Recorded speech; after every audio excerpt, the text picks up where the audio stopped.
بسم اللہ الرحمن الرحیم۔ جمعرات اور جمعہ کے دن یہ تسبیح کر لیں، 80,000 حاجات پوری ہو جائیں گی۔ دولت، شہرت، عزت، شفا، اولاد، شادی، گھر، گاڑی، صرف یہ ایک وظیفہ کرنے سے سب کچھ مل جائے گا۔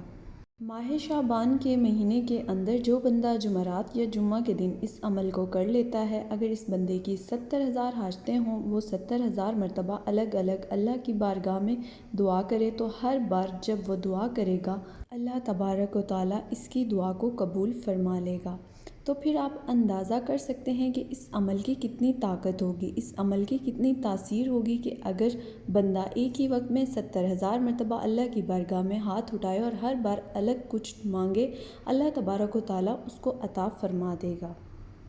ہماری تو زیادہ حاجتیں نہیں ہوتی، ہماری زیادہ ضروریات نہیں ہوتی، ہماری زیادہ مشکلات نہیں ہوتی، لیکن اس عمل کی طاقت اتنی ہے کہ اگر ایک ہی وقت میں بندہ 70,000 مرتبہ بھی مانگے تو رب اس کو خالی نہیں لوٹاتا، کیونکہ یہ مہینہ جس مہینے کے اندر اس عمل کو میں آپ کو بتا رہی ہوں، یہ مہینہ بڑی برکت والا ہے، یہ مہینہ بڑی شان والا ہے۔ اس مہینے کی اپنی بڑی رحمتیں اور برکتیں ہیں۔ کیونکہ اس کے اندر آقا علیہ السلام نے اس مہینے کو فرمایا کہ اس مہینے سے میں محبت کرتا ہوں، یہ میرا مہینہ ہے، اور اس سے پہلے جو مہینہ گزرا اس کے بارے میں حضور اکرم صلی اللہ علیہ وآلہ وسلم نے فرمایا کہ یہ میرے رب کا مہینہ ہے، اور جو اس کے بعد میں آنے والا ہے اس کے بارے میں فرمایا کہ یہ میری امت کا مہینہ ہے۔ اور دیکھیے ناظرین، آقا علیہ السلام ہمیشہ اپنے آپ کو درمیان میں رکھا، ادھر رب کی ذات ہے، ادھر امت ہے، تو فرمایا درمیانہ مہینہ میں اپنے لیے رکھتا ہوں، فرمایا درمیان میں ہی کھڑا ہوں، اور فرمایا یہ درمیانی کیفیت یعنی کہ رجب ہے، ادھر میرا ایک ہاتھ ہے، ایک میرا رمضان کی طرف ہاتھ ہے، فرمایا درمیان میں شعبان کی طرح کھڑا ہوں، فرمایا کہ میں اللہ کی بارگاہ سے لیتا ہوں، اپنی امت کو عطا فرما دیتا ہوں۔ دوستو، پھر آپ کا اندازہ لگائیے کہ اس مہینے کو جس کے بارے میں حضور اکرم صلی اللہ علیہ وآلہ وسلم فرماتے ہیں کہ میرا مہینہ ہے اور ساری کائنات رب نے بنائی ہے، اپنے حبیب کے لیے ہے، تو پھر آپ جب اس حبیب کے وسیلے دے کر اور جس مہینے سے آقا علیہ السلام پیار کرتے ہیں، تو آپ جب یہ وسیلہ رب کی بارگاہ میں پیش کریں گے تو انشاءاللہ آپ کے ہاتھ بعد میں چہرے پر پھیریں گے، اللہ آپ کی مشکل کو پہلے آسان فرما دے گا۔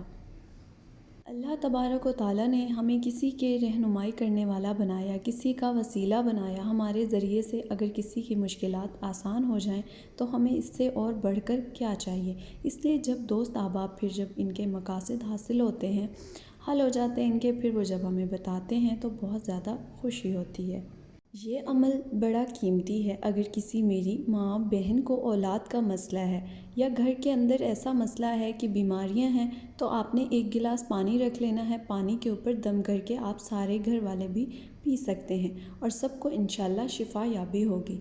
اس طرح آپ کے بچے نالائق ہیں، اسکول کے اندر پڑھنے نہیں، یا کوئی ایسا بچہ ہے جو بار بار امتحان کے اندر فیل ہو جاتا ہے، وہ بھی اس عمل سے فائدہ حاصل کر سکتا ہے۔ اسی طرح آپ کا کہیں بھی کوئی مقدمہ چل رہا ہے، کسی عدالت کے اندر کوئی کیس چل رہا ہے اور آپ چاہتے ہیں کہ آپ کو وہاں پر بھی فتح ہو، تو پھر بھی آپ اس عمل سے فائدہ حاصل کر سکتے ہیں، اس عمل کو کر سکتے ہیں۔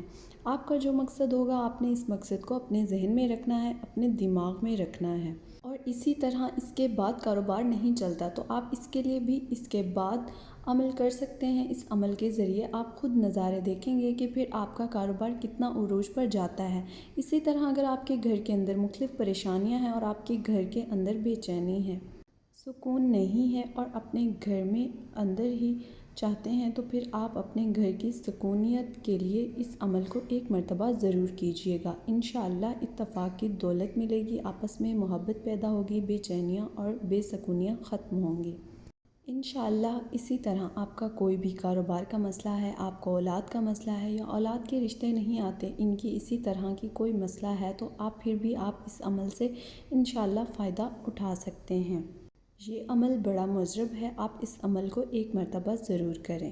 انشاءاللہ اس کے نظارے خود اپنی آنکھوں سے دیکھیں گے۔ جو بندہ اس کو جمعرات اور جمعہ کے دن اب میں جو وقت بتانے لگی ہوں، اس کا آپ نے ذرا دھیان رکھنا ہے، جس طریقے سے میں آپ کو بتاؤں اور جیسا ہی میں کہوں، آپ نے وہی الفاظ کہہ کر اللہ کی بارگاہ میں التجا کرنی ہے۔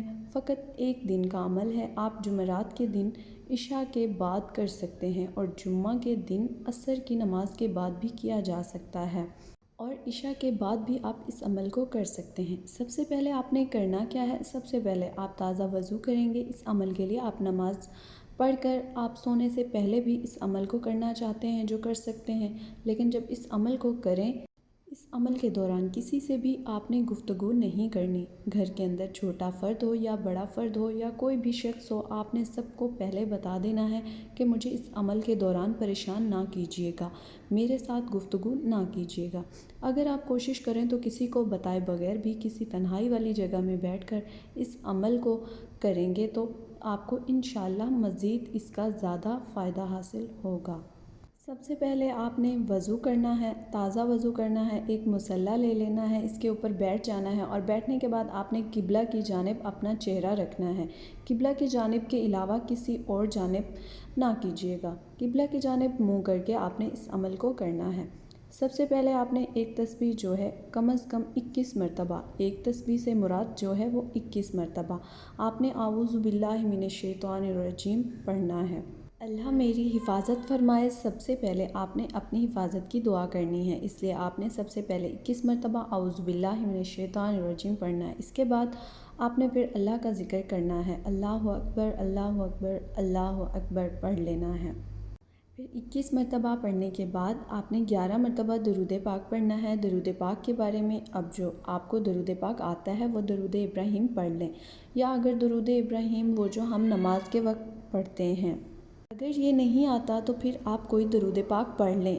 آپ یہ بھی پڑھ سکتے ہیں صلی اللہ علیہ وآلہ وسلم، یہ سب سے چھوٹا درود پاک ہے، جو آپ کو آسان لگتا ہے آپ وہ درود پاک پڑھ لیں۔ جب آپ یہ پڑھ لیں تو پھر آپ نے اس کے بعد ایک تسبیح استغفار کی پڑھنی ہے، استغفر اللہ استغفر اللہ استغفر اللہ۔ یہ ایک تسبیح پڑھنے کے بعد اب آپ کا عمل مکمل ہو گیا۔ اب آپ نے اس کے بعد اللہ کی بارگاہ میں اپنی حاجت پیش کرنا ہے۔ جب اس عمل کو شروع کرنا ہے تو آپ کے تصور میں ہونا چاہیے کہ میں کس مقصد کے لیے اس عمل کو کر رہی ہوں یا کر رہا ہوں، تو آپ نے اس مقصد کو اپنے ذہن میں رکھنا ہے۔ اگر خواتین ہیں وہ کسی بھی معاملے کے بارے میں کرنا چاہتی ہیں تو وہ ناپاکی کی حالت میں اس عمل کو نہ کریں، پاکی کی حالت میں عمل کر سکتی ہیں۔ اور آپ اگر اس جمعرات یا جمعہ نہیں کر سکتی تو آپ اگلی جمعرات یا جمعہ میں بھی کر سکتی ہیں، اور اسی طریقے سے کوئی بھی شخص اگلے جمعرات یا جمعہ کو بھی کر سکتا ہے۔